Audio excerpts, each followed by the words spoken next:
have a go at wet on dry, which again, as the name suggests, is wet paint onto dry paper, or dry paint if it's on the paper. So this technique is perfect for layering and adding depth and detail and shadow. And so today I'm going to use one of my watercolor coloring pages that I've already done my first layer on. This is a Protea and it's available for free. The link is in the video description. And I've transferred the illustration, so the black outline, onto watercolor paper. I have a whole tutorial about that as well. So if you want to paint along with me, go down into the video description, grab your download, watch the tutorial to get it onto watercolor paper, and then you can start. So I actually also have a video all about coloring in the Protea with watercolor paint. So you've got a bit of work to do before you get back to this video. But if you're just here to learn about wet on dry, let's get started. So I'm going to be using the wet on dry technique to add some shadows and depth to this painting. I've got a warm green mixed up, ready to go. Just adding a bit of water to activate it. And I want it fairly concentrated. So I've added a little more paint in there. I want to warm it up a bit more though.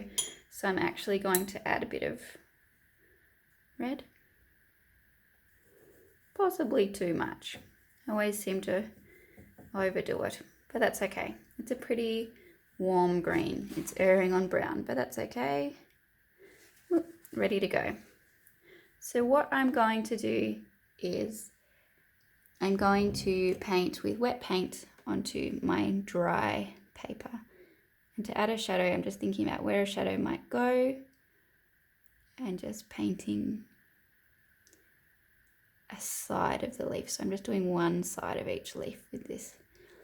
My color's actually a bit more diluted than I hoped, so I'm adding a tiny bit more there. And I'm just going to repeat this again on another petal, leaf, sorry. So this side's already a bit darker, but I'm going to add some more paint on that side. And the beauty of wet on dry technique is that you have so much control over where the paint goes, because the page is dry and you're not working with heaps and heaps of water that's going to be flowing all over the place. You have so much control and you pretty much can tell the paint exactly where you want it to go. Whereas if you were painting onto a wet page, you would actually be doing wet on wet technique. So for example, if you were painting these details on while the leaves were still wet, that would be wet on wet technique, and it would have a much more flowing effect, and you couldn't be quite sure where the paint was going to end up.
That's wet on dry, and it's pretty easy, pretty straightforward. It's just wet paint onto dry paper or dry paint, but the key is that you need to be, if you want this control and you want it to work, the page needs to be completely dry. So if you're impatient like me, try using a hairdryer to dry the page in advance. Now I'm going to actually add some more depth and detail to the petals as well with this same wet on dry technique. So I've got my Ready Pink mixed up, dabbing the edge of the brush to get any excess water and paint off. Move my jars so I don't knock them. I'm adding some more detail and depth and shadow with my brush. I have so much control over it because the page is dry.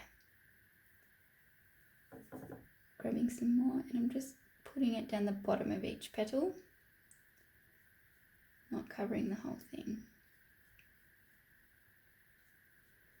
And I'm also not necessarily picking up more paint for every petal, because as the paint sort of dilutes, it adds a bit of variety from each petal, between each petal, so they're not all exactly the same.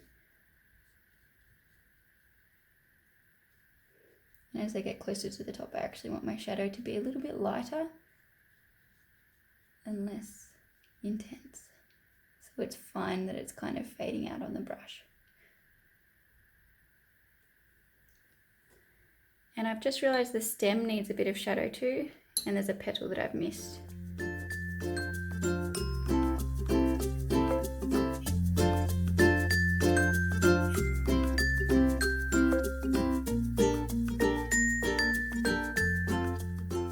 Grab some brown just to do this stem.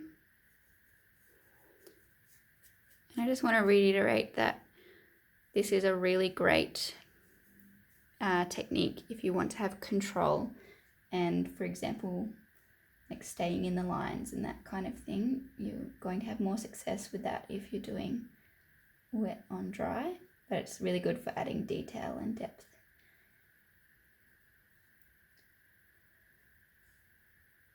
Adding a touch of brown in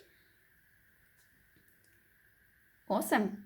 So if you've had a go at this activity or any of the other tutorials that I have, I would love to see a picture of your work. You can tag me on Instagram at RubyTuesdayArt. And yeah, just love to see what you're making and creating. And don't forget that you can get actually both of these free colouring pages from my website, or just go down to the video description and you can print them out, transfer them to watercolour paper and create something just like this. Awesome. Thank you. Bye.